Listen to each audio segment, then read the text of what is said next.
Date 3. At our family barbecue, my sister made a joke. If you disappeared tomorrow, no one would even notice. Everyone laughed, except me. I just raised my hot dog and said, challenge accepted. I moved out that night, cut contact, and vanished. A year later, they're holding a reconciliation brunch. I just got a text, please come, mom's crying in the potato salad. I stood up. If this was supposed to fix something, if this was your grand plan to hug it out over scrambled eggs and pretend like a year didn't happen, you failed. Maggie, bless her bleeding heart, whispered Evan, please. I shook my head. My voice broke. But I let it. I needed you, all of you, once. Just once. And instead, I got a punchline and a plate of pity food. Then I walked out. Not stormed, not ran, just walked like I'd finally stepped out of a story I never asked to be part of. The brunch behind me dissolved into murmurs. I didn't look back and no one followed. I thought that was the end. I walked out of that brunch like the credits should have rolled, melancholy indie music, fade to black.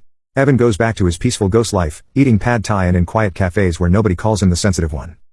But the universe had more content in the pipeline. 3 days after the brunch I got an email from my bank. Your password was recently changed. If this wasn't you, please contact us immediately. Except I hadn't touched that account in over a year. It was one of the old ones, the Evan from another life accounts I left behind along with the people who laughed when I disappeared. Still had a few thousand sitting in it from an old freelance payout I never got around to transferring. I froze, called the bank, got a very chipper rep who told me, yes, the password was changed, yes, a withdrawal had been made 2 weeks ago, and yes, get this, the transfer went to a shared family account whose name was on it, Sierra. I didn't believe it, not even her, until I dug into the details. Not just Sierra, Mom was listed as the secondary contact, Dad as the emergency backup. My name wasn't even on the account anymore. They'd scrubbed me out while I was gone, living off ramen, working nights, rebuilding my brain piece by piece. They declared financial free-for-all on my leftovers quietly, casually like vultures dressed in Hallmark card sweaters. And now they were crying into brunch and begging me to come home. No, hell no. That's when something inside me shifted, hardened. The grief went silent. The sadness stepped aside and a new voice, cold, clear and calm, stood up inside me and said, burn it all. They wanted me gone. Fine. They were going to see what it looked like when I truly disappeared, but not before I made sure every skeleton in their walk-in closet got dragged into the light.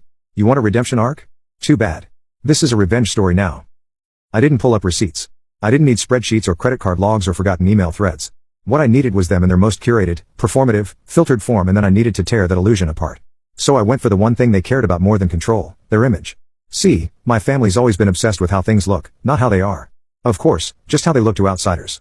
Sierra with her matching holiday pajamas and Pinterest-perfect brunch spreads. Mom with her inspirational Facebook posts about the strength of family written in cursive over a picture of a beach. Dad pretending he's a salt-of-the-earth working man while sipping his whiskey in a country club sweater he keeps just for the house. So that's where I struck. I created a new Instagram, fake name, blank bio, no followers, no posts, just one purpose, to tell the truth. I started with throwbacks, family photos from birthdays, vacations, holidays, every smiling, forced hugging, side-eyed shot I'd ever been tagged in. But underneath each one, the real caption, Thanksgiving 2019, they made me eat in the garage because there wasn't room at the table. Christmas 2017, smiled through this whole day knowing Sierra told her boyfriend I was probably autistic as a joke. Dad's 60th birthday, he told me I was a failure in front of 40 people and asked the waiter for a smarter son. Everyone laughed. Each post was timestamped. Each photo real. Each caption devastatingly true. I tagged no one. I didn't need to. People found it anyway because Sierra's friends, Mom's little Facebook army, they live for drama. And once someone recognized the photos, it spread like gasoline on a kitchen fire. People love watching a perfect family burn. The DMs started rolling in. Friends from high school, old neighbors, Sierra's ex who always kind of liked me better. Is this about your family? Holy dude, I remember that Christmas. They really said that to you? And then silence from my family. For the first time ever, they were the ones scrambling. They knew it was me, of course they did, because no one else knew exactly what Sierra said to me that day at the barbecue. If you disappeared tomorrow. Guess what, sis? I disappeared and now everyone's watching. You realize what you did.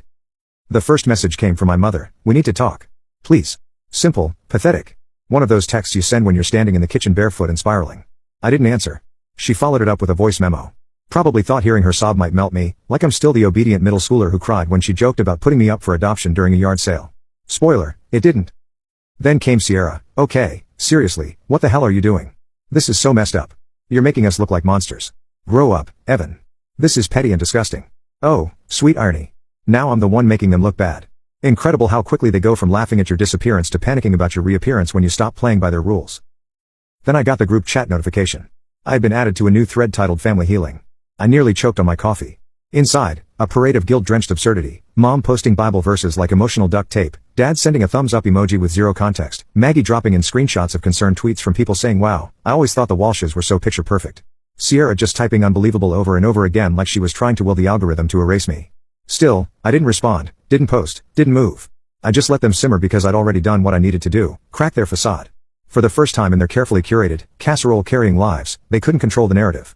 They were exposed and they hated it.